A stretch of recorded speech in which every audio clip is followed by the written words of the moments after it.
So the nervous system is, it conducts electricity just like wires do in our digital systems.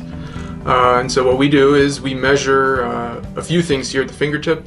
Proximity is distance away. So these fingertips can see. It's like we have eyes on our fingers.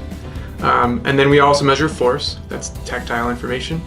We send it along as a digital signal to the hand.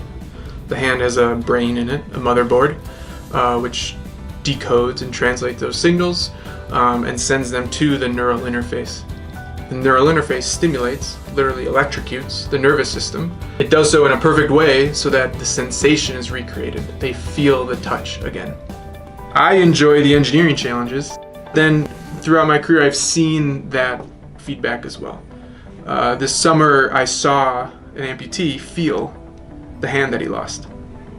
It's amazing.